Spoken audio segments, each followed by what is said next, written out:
오늘 말씀은 하나님의 선택은 다릅니다라는 제목으로 하나님 말씀 나누겠습니다. 우리는 사람을 볼 때 먼저 어떤 걸 볼까요?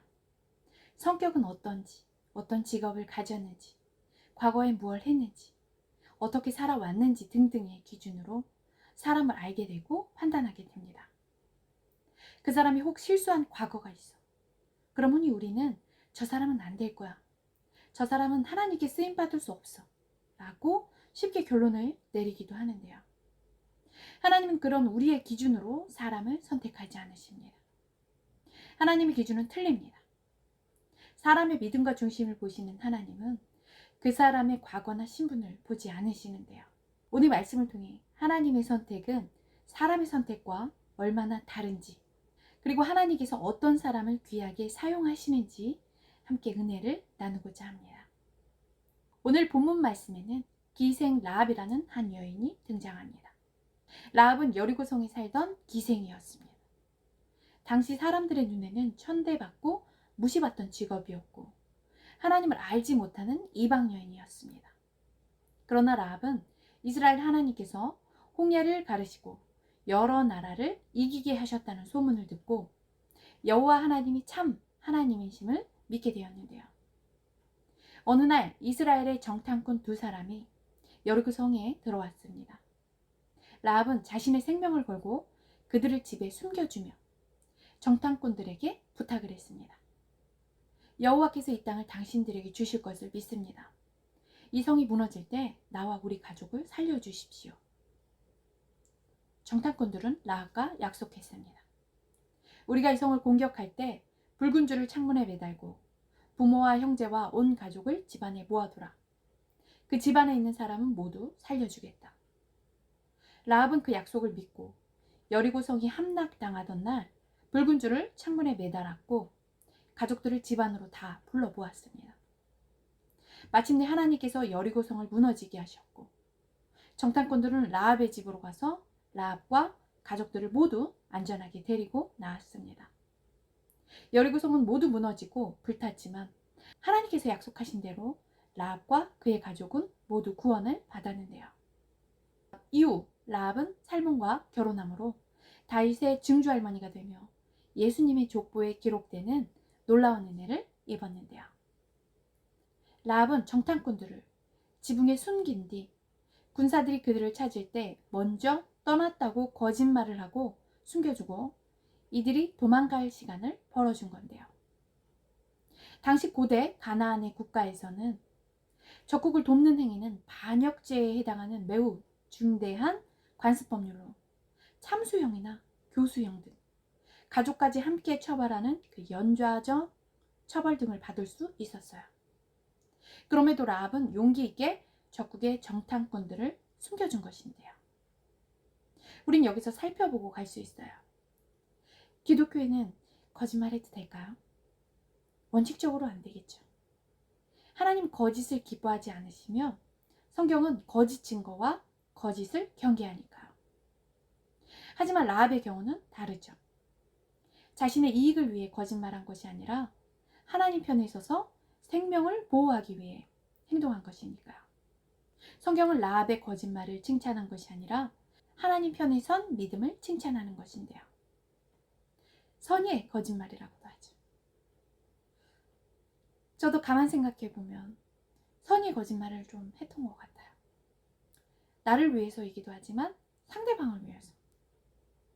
실상은 사랑밖에 몰라 타입이면서 인생에서 사랑을 제일 중요하게 여기면서 전 사랑을 몰라요. 사랑할 줄 몰라요. 라고 냉혈한 차가운 사람인 척 거짓말을 좀 한 적도 있고요. 어떻게 보면 방어인 거죠. 상대방이 여지를 가질 수 없게 낭비하는 시간 없게 그냥 철벽. 실상은 또 상황에 따라 유연한 성격이면서 예배에 미친 사람처럼 예배 드리러 가야 돼요. 이 시간 예배 끝나면 또 예배가 있어요. 내일도요. 이렇게 듣기만 해도 질리잖아요. 맨날 예배만 드린다는데. 혹은 남자친구 없는데 있다고 하는 거. 따지고 보니 굉장히 많아요. 나름 선이라고 하는 거짓말에. 이런 쪽으로 이렇게 했죠. 이렇게 하게 된 것도 예전에 교회 다닐 때 다 같이 모임할 때 한 나이 있으신 남자분이 저한테 뭘 물으셨는데 담임 목사님이 얼른 나서셔서 이런 이유로 말씀해 주셔서 놀랐던 적이 있거든요. 그 목사님 입장에서는 저를 보호해 주신 거였어요. 선의의 뜻으로. 그 후엔 아, 그렇게 해도 되는 거구나 느껴서 기분 나쁘지 않게 거절하고 상대도 또 뭐 금방 체념하고 뭐 이런 여지 주는 것보다 좀 낫다고 생각이 들어요. 지금은 목사의 신분으로 멀게 느껴지게 하는 그 또 장치가 있죠. 정말 친구처럼. 요즘은 그 쥐뿔도 없으면서 뭐 이런 문장도 쓰던데 이런 것도 제가 또 금방 배워서 써먹죠. 빌리자면 뭐 권위의식은 제가 권위의식은 쥐뿔도 없으면서 어떤 이에게는 목사의 직분으로 거리감을 좀 확실히 둬서 선을 만들죠. 벽. 이건 뭐 서로를 위해서 건강한 울타리이기 때문인데요. 얼마 전 외국인 분이 친구가 될 수 있냐고 말씀해 주셨어요. 물론 들을 때 맥락이 그냥 친구를 말씀하신 게 아닌 걸 알았지만 이런 경우 전 이렇게 얘기하죠. 우린 이미 친구야. 남녀가 만나다 헤어지면 진실로 남이 되어서 평생 안 볼 수도 있잖아. 그런데 목회자와 성도는 죽을 때까지, 뭐 죽기 전까지 볼 수 있는 사이야. 이게 더 좋은 거야. 우린 더 좋은 사이 친구야. 오래 볼 수 있잖아. 이렇게 말씀을 드렸죠. 그랬더니 정말 금방 알아듣고는 서로 좋게 말해 주었는데요. 진실로 그러하잖아요. 더 좋은 사이. 본인이 떠나기 전에 뭐 목회자가 성도를 막 버리지 않아요. 떼어놓지 않아요. 늘 기도해주고 생각해주죠. 어머니 품처럼. 여튼 이 선의의 거짓말. 라합은 하나님 편에 있어서 어떤 것이 더 옳은가 판단한 거예요. 정탐꾼들의 목숨을 구했죠. 하나님이 하신 기적의 소문을 라합뿐만이 아닌 여리고 사람들도 모두 들었어요. 그런데 대부분은 하나님을 믿지 않고 끝까지 대적했고 오늘 말씀의 라합은 같은 이야기를 듣고도 이렇게 고백했는데요. 너희 하나님 여호와는 위로는 하늘에서도 아래로는 땅에서도 하나님이시니라. 같은 말씀을 들어도 어떤 사람은 흘겨듣고 어떤 사람은 마음에 받아들이는 거죠. 그래서 성경에서는 라합의 믿음을 이렇게 칭찬하죠. 또 이와 같이 기생 라합이 사자를 접대하여 다른 길로 나가게 할 때 행함으로 의롭다 하심을 받은 것이 아니냐. 그 천대받던 기생 라합이 성경에 이렇게 칭찬받으며 기록이 되어 있는데요. 행함으로 의롭다함을 받았대요.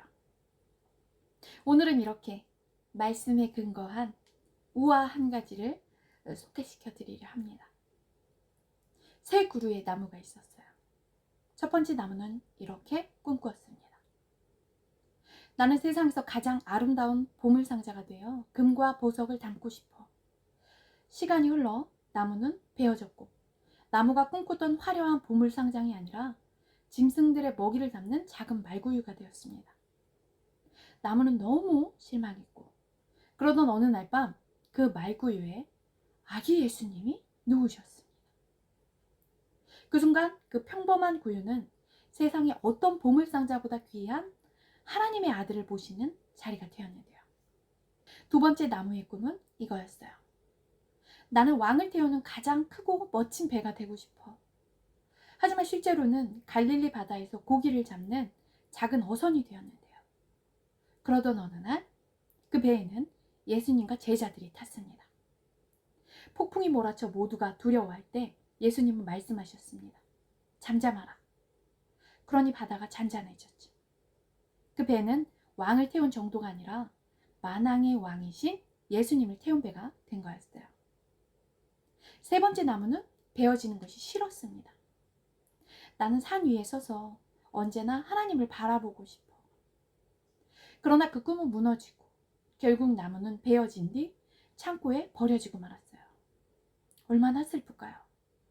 그러던 어느 날 사람들이 그 나무를 꺼내 십자가를 만드는 거예요. 그러더니 어느 날 그 나무 십자가 위에 예수님께서 못 박히셨습니다. 얼마나 영광스럽습니까? 이 나무는 처음에는 가장 수치스럽고 슬픈 도구처럼 보였지만 예수님의 죽음과 부활을 통해 십자가는 구원의 상징이 되었죠. 나무는 예수님의 마지막을 함께한 가장 위대한 나무가 된 건데요. 정말 감동 깊은 우화. 누가 쓴 것인지는 모르고 입으로 전해져 내려오는 우화인데요. 저 처음에 들을 때 이 세 번째 나무 이야기에 눈물이 핑 고였던 기억이 있어서 오늘 소개해 드렸습니다. 이처럼 우리에게 고난처럼 보이는 일도 하나님의 손에 들리면 구원의 역사를 이루는 도구가 될 수 있다는 건데요. 어찌 저리 하나님의 섭리대로 내용을 잘 만들었는지 CCM 가사를 만들까 생각해 보게 됐습니다. 배워지지 않고 하나님만 보고 싶었는데 결국 배워지고 창고에 버려지니 하나님이 그 일이 어려운 것도 아니고 얼마나 원망스러웠겠어요. 뭐 하나의 쓰임도 못 받고 창고에 버려지다니. 그런 나무를 들어 쓰셔서 그 나무가 원하던 그림보다 상상도 못한 멋진 그림으로 하나님이신 예수님이 못 박히신 그 하나밖에 없는 그 십자가가 되다니. 하나님 감동받아 만들었겠죠. 대단합니다. 내용이. 하나님은 이렇게 우리의 꿈보다 더 귀한 사명을 준비하실 수 있으신데요. 이렇게 하나님 손에 붙들리면 우리의 지난 후에 12월은 가고 새로운 사명의 1월이 오는데요. 우린 이처럼 우리의 계획이 이루어지지 않는 것처럼 보여도 하나님은 더 큰 계획을 가지고 계십니다. 하나님은 평범한 사랑과 작은 것을 통해 큰 일을 이루시죠. 천한 기생인 라합 한 사람의 믿음도 하나님으로 인해 그 온 가족에게 구원의 통로가 되었는데요. 우리가 낙심하는 지금의 기다림과 그 실패가 하나님의 최선의 준비 과정일 수 있습니다. 저도 그 기다리는 과정이 너무나도 길었기에 그 누구보다 기다림이 힘들다는 것을 압니다. 저는 그 인생의 그 훈련 중에 그 기다림의 훈련이 3분의 1을 차지한다고 봐도 과언이 아니에요. 그 영화 늑대소년? 재밌게 본 것 같은데 거기서 여자 주인공이 늑대소년에게 기다려 하니까 여자 주인공이 할머니가 되기까지 그 자리에서 기다린 그 늑대소년. 정말 인상 깊게 봤어요. 뭐 내 인생을 인간적으로 놓고 봤을 때는 하나님이 한마디 기다려 그거에 다 보낸 것 같은, 뭐 가끔 느끼기는 사기 맞은 것 같은 상실감. 하지만 지금 하나하나 보다 보면 정말 스페셜하게 그 시간 동안 하나님께서도 일하고 계셨고 다 준비하고 계셨다는 걸 보고 있는데요. 내 생각보다 더 크신 하나님을, 내가 할 수 없는 일을 하나님이 하고 계셨어요. 그 기적을 하나씩 체험해 가고 있는데요. 비록 사람인 우리가 체감할 땐 하나님의 시간은 느려도 너무 느린 것 같습니다. 하지만 느렸다면 그 느린 데에 이유가 있었다는 것까지 깨끗하게 해명이 되더라고요. 전 하나님이 할 말 없으실 정도로 열심히 했고 그 느린 데에서도 하나님이 할 말이 없으시겠지 라고 생각을 했는데, 아 이러셨구나가 바로 보이니까 그 점에서 제가 할 말이 없더라고요. 진짜 요즘 제가 느끼는 단어는 이 단어, 신비하다예요. 성경에선 잘 쓰지 않는 단어인데 비슷한 단어로 성경에서는 놀랍다, 기이하다 라는 단어를 쓰는데요. 하나님은 크고 측량할 수 없는 일을 행하시며 기이한 일을 셀 수 없이 행하시나니, 이 말씀이 실감이 됩니다. 전 설교 중 이런 말씀 나오면 말씀 욕심이 많아서 바로 적은 다음에 내 것을 만들었어요. 하나님 이렇게 해주세요. 얼마나 설레요. 계속 기적이 이루어진다니. 이런 기분으로, 기대로, 설레임으로 하나님 믿고 여기까지 온 것 같은데요. 그 희망, 말씀 붙들고 기도해서 그 말씀이 다 이루어지는 신비, 그 기이한 기적을 체험하셔야 하나님 앞에 두 손 두 발 다 들고 항복하게 되죠. 하나님의 뜻은 우리의 끈보다 더 크고 선하십니다.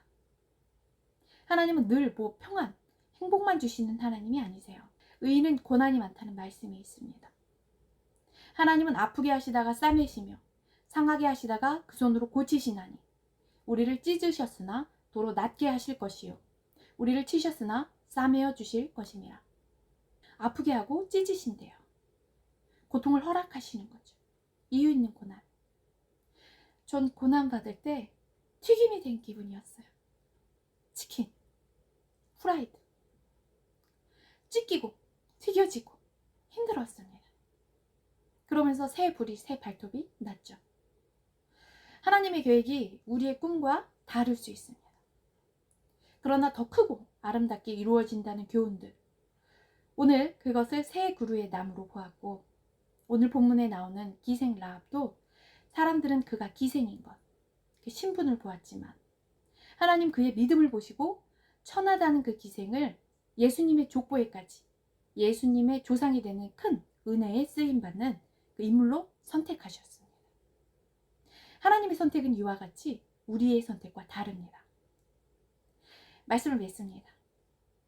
우리는 오늘 이 시간부로 우리의 과거 때문에, 우리의 상처 때문에, 우리의 실패 때문에 낙심, 절망, 주저하지 않을 것을 주님께서는 원하고 계십니다. 주님은 새 것을 만들어 주시는 하나님. 그런즉 누구든지 그리스도 안에 있으면 새로운 피조물이라. 이전 것은 지나갔으니 보라 새 것이 되었도다. 하나님은 우리의 과거를 보지 않으시고 오늘 하나님을 향해 나아오는 우리의 믿음을 보시는 분이시고, 또한 이와 같이 우리의 과거를 문제 삼지 않는 그 귀한 사람을 우리에게 보내주시는 분. 그러니 걱정하실 거 없으십니다. 우리의 아버지 되신 하나님께 우리 삶을 온전히 맡겨드릴 때 하나님은 우리의 인생도 가장 멋지게, 가장 존귀하게, 가장 위대하게 사용하실 줄 믿습니다. 우리 오늘도 부족한 우리를 귀하다 여기시고 세상은 외면할지라도 우리를 선택하셔서 하나님의 영광을 위해 사용하시는 그 하나님을 끝까지 신뢰하며 믿음으로 순종하여 하나님께 귀하게 쓰임받으시는 모든 귀한 한 분 한 분 되시기를 주님의 이름으로 사랑하고 축복합니다.